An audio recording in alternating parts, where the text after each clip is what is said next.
কাসর ও হাল্লাবাদ বা হাল্লাবাদ প্রাসাদ, যা জর্ডানের মরুভূমি অঞ্চলগুলিতে অবস্থিত প্রাসাদসমূহের একটি।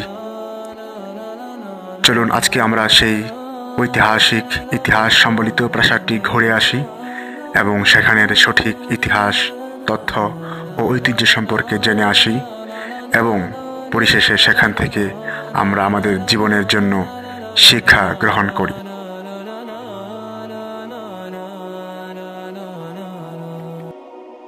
আসসালামু আলাইকুম রহমতুল্লাহ।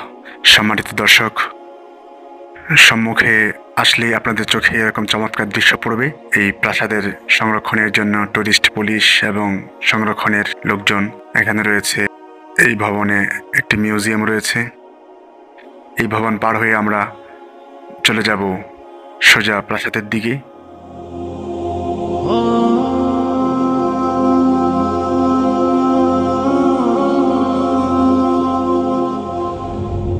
এখান থেকে একটু দূর হেঁটে গিয়ে ওই যে উপরে দেখা যাচ্ছে, সেখানেই হচ্ছে প্রাসাদ এবং এগুলো হচ্ছে লোকজনের বসত বাড়ি।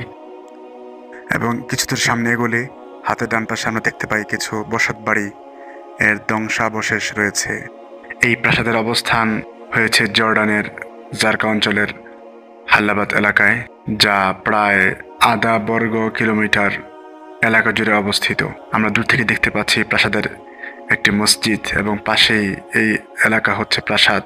এই প্রাসাদের ইতিহাস চলে গেছে আজ থেকে আরো 2000 বছর পূর্বে, যেখানে নাপ্তিদের ইতিহাস রয়েছে রোমানদের ইতিহাস রয়েছে, বাইজেন্টাইনদের ইতিহাস রয়েছে, মুসলমান খলিফাদের ইতিহাস, বিশেষ করে উমাইয়া খেলাফতের ইতিহাস।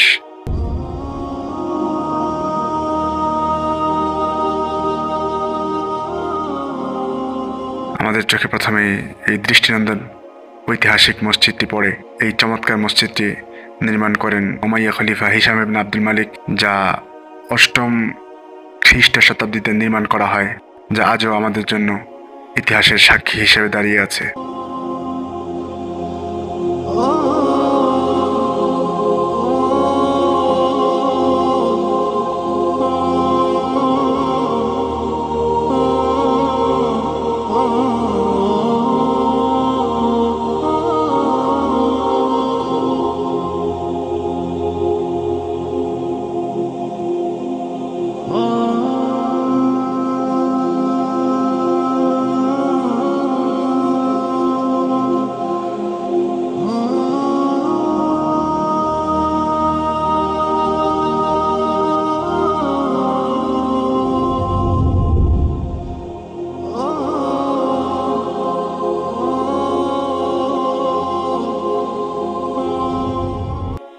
এগুলো হচ্ছে তাদের বসত বাড়ি, যা আজ শুধুই ধ্বংসাবশেষ। আর এটি হচ্ছে সেই প্রাসাদ, মূল প্রাসাদ। আর সামনে আমরা হাতের বাম পাশে দেখতে পাচ্ছি প্রাসাদের ফটক। এই প্রাসাদেই রয়েছে অনেকগুলো ঘর এবং আঙিনা রয়েছে, কূপ রয়েছে, অত্যন্ত চমৎকার তাদের কারুকার্য শিল্প, এবং রয়েছে বিভিন্ন প্রাণীদের ছবি, যা তাদের রুচি এবং ওই সময়ের সভ্যতার কথা জানান দেয়।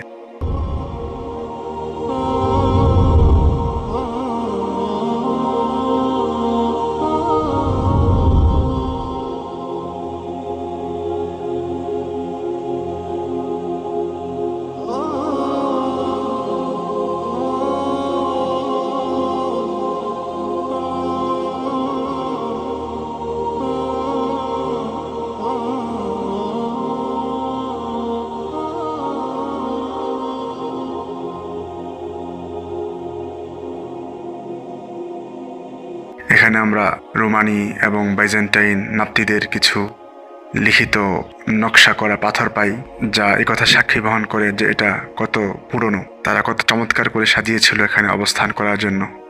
কিন্তু আজকে তাদের কিছুই অবশিষ্ট নেই, তারা সবাই কবরের বাসিন্দা হয়ে গেছে।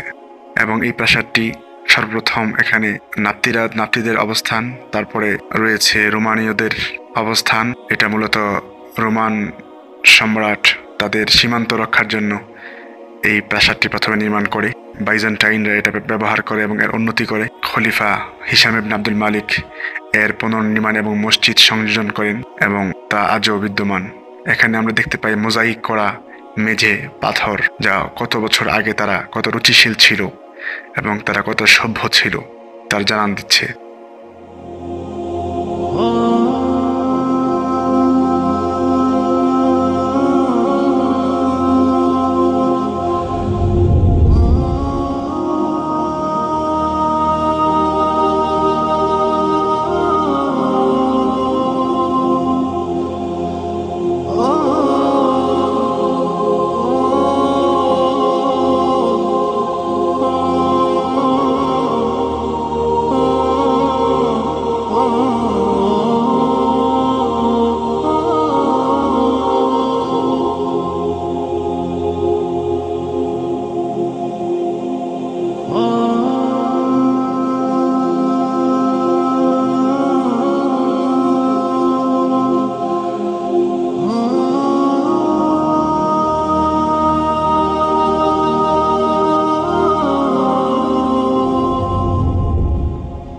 এই প্রাসাদটি সামনে রয়েছে কিছু কবর, আসলে এগুলো হচ্ছে স্থানীয়দের কবর। এটা এই প্রাসাদের ওই অবস্থানকারীদের কবর নয়, বরং এই কবরের ইতিহাস আজ থেকে 30-40 থেকে 50 বছরের মধ্যেই সমাপ্ত হয়। দূর থেকে আমরা প্রাসাদটি দেখতে পাচ্ছি, খুবই চমৎকার। আজকে শুধু ইতিহাস হয়ে আছে।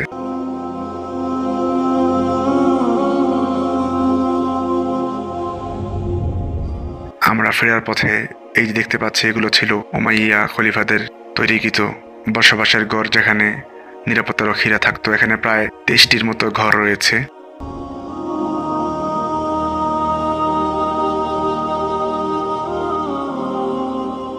আমরা ফিরে যাচ্ছি মিউজিয়ামে, আপনাদেরকে দেখাবো মিউজিয়ামে সংরক্ষণ করা তাদের ঐতিহ্যগুলো এবং ধ্বংসাবশেষগুলো। চলুন আমরা সকলেই মিউজিয়ামের দৃশ্যগুলো দেখে আসি।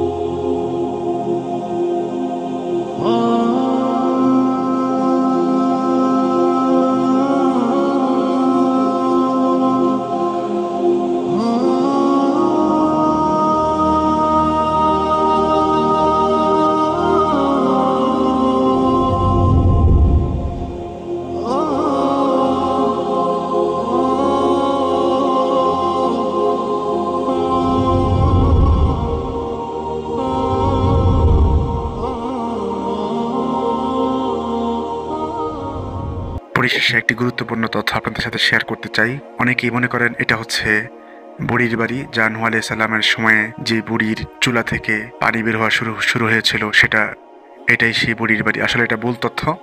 এটা মূলত সর্বশেষ উমাইয়া খলিফাদের তৈরিকৃত প্রাসাদ এবং মসজিদ।